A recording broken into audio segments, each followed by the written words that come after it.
tutta la redazione di Bassano TG. Iniziamo il telegiornale con la marcia sul Ponte degli Alpini per salvare il Tribunale di Bassano, guidata dal presidente del Veneto Luca Zaia. Questo tribunale deve essere salvato, ha dichiarato il governatore. E noi scegliamo l'efficienza contro l'inefficienza. Noi non siamo quelli degli sprechi.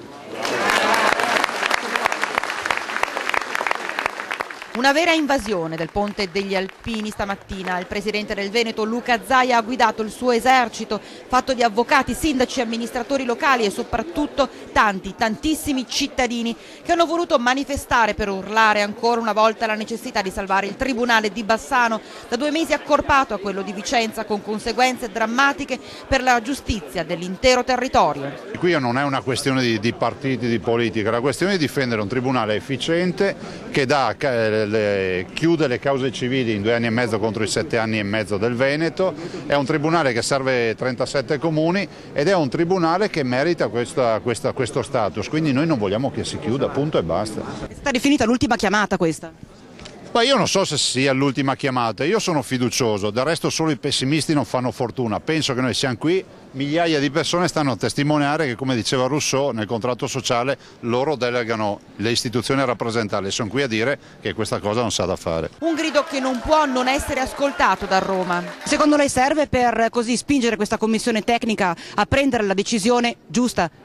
Ma io penso che sia significativa l'affluenza, ma sia significativo il grido d'allarme che lanciano tutti i nostri sindaci, i parlamentari presenti e ovviamente gli avvocati, che sono quelli che hanno portato avanti questa partita, e anche i giudici, me lo lasci dire, a dimostrazione che questo è un tribunale non inutile ma un vero e proprio tribunale. I primi 2 mesi la giustizia si è fermata a Bassano ma anche nell'intero Vicentino. Beh, noi insomma abbiamo 2 vittorie, il referendum da un lato e dall'altro il fatto che il TAR ha dato la sospensiva, cioè ha dato ragione al nostro ricorso, il che vuol dire che 2-0, palla al centro, il terzo gol lo segniamo e vinciamo. Tutti uniti dunque in questa marcia per la salvezza della giustizia, anche se a stridere, e non poco, l'assenza dei parlamentari veneti che oggi si potevano contare letteralmente sulle dita di una mano.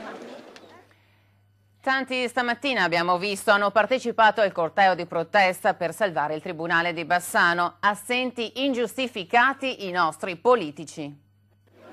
Parlamentari veneti assenti alla manifestazione sul Ponte degli Alpini per salvare il Tribunale di Bassano, appena 5 presenti di Lega e 5 Stelle sui 70 invitati, così come latitanti gli esponenti regionali, nonostante la presenza e la partecipazione del governatore Luca Zaia, la conferma di una politica lontana anni luce dai problemi di un territorio che chiede d'essere ascoltato. Abbiamo visto anche questa volta che da parte di chi ci rappresenta a Roma c'è sempre poco interesse, fortunatamente qualche parlamentare è arrivato, però vedere che soprattutto i rappresentanti del Bassanese sono assenti, questa è una cosa vergognosa. Questo credo non sia un bel segnale, anche un momento in cui la politica è sempre più lontana dai territori, dai cittadini.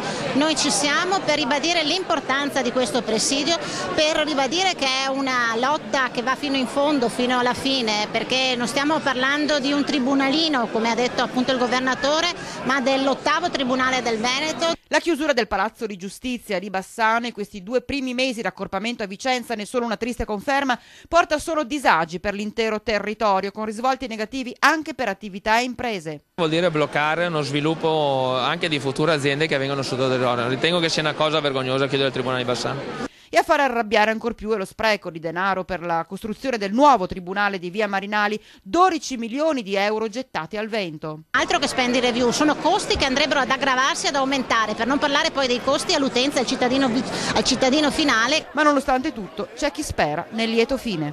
Ci siamo lasciati giovedì sera con i cittadini dicendo che ci avrebbero portato via il tribunale e la nostra indifferenza ci avrebbero portato via anche il ponte. Questo spero non succederà, siamo stati in tanti e vi ringrazio veramente di cuore. Ci terremo tribunale e anche ponte. E proprio sull'assenza dei parlamentari alla manifestazione di questa mattina